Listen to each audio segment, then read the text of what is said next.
Now let's get more reaction to yesterday's Fed meeting and this market action overall. Eva Ados is with us, COO ER Shares, joining me now. Eva, thanks for being here. How are you feeling? We heard from the Fed yesterday. Before I get to the general markets, did you feel comfortable with what the Fed said? Definitely, and we don't think inflation is the real issue now. We think that there are multiple factors that can affect the interest rates.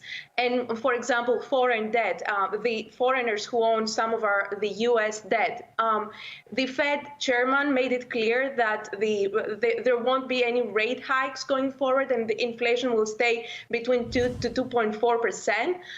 We also have to remember that even though we're expecting 6.5% GDP growth, we're coming from a very low level, and we're going to see many bankruptcies probably going forward when the stimulus and the support ends, and that of course will keep inflation in check. So the other issue we could focus on is probably we have 7 trillion now of US debt owned by foreign countries. 1 trillion is owned by China, 1 trillion by Japan, and they might be selling. They sold late last year about 20 billion collectively. Canada sold early this year, so that might be another reason why interest rates are rising.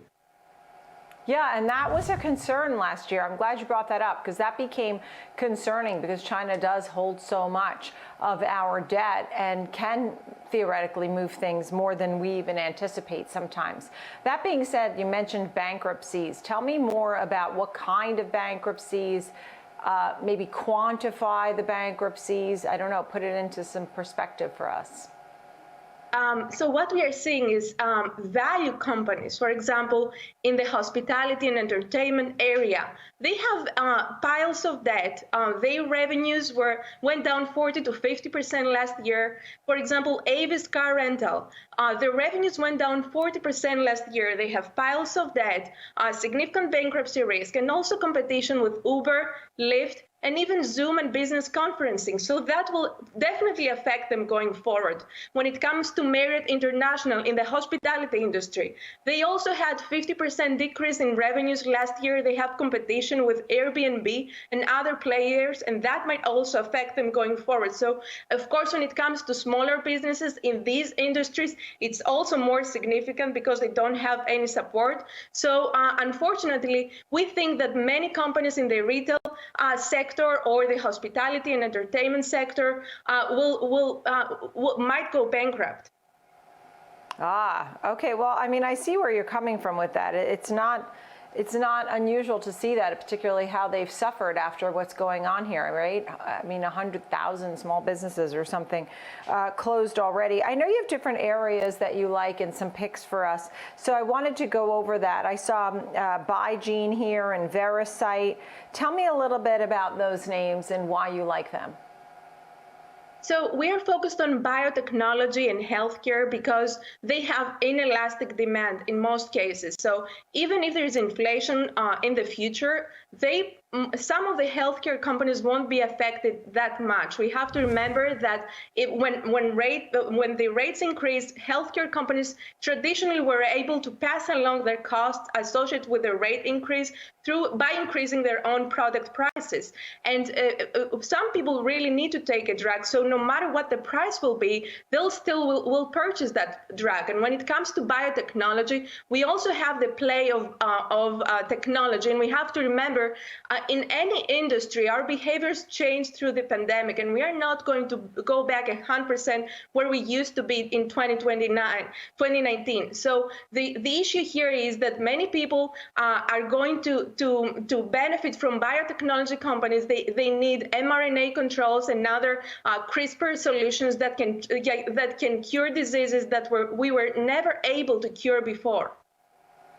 Yeah, and I see. So for example, Bigene is cancer therapeutics, BGNE folks, and Veracyte is genomics and diagnostics for genomics, VCYT.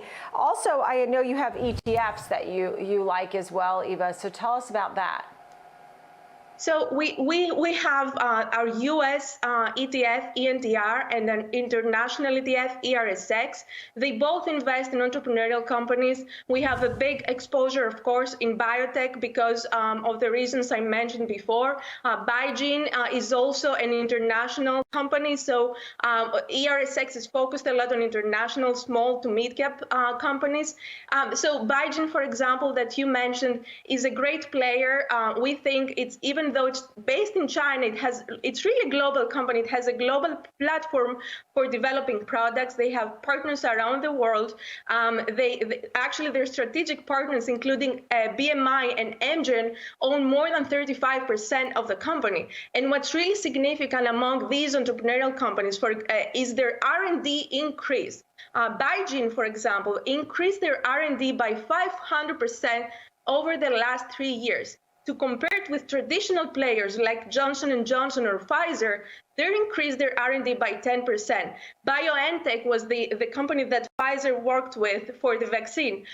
They were the entrepreneurial company that Pfizer had to work with to be able to be the first to come to the market with a vaccine. So we are seeing the results of the high investment in research and development when it comes to entrepreneurial companies.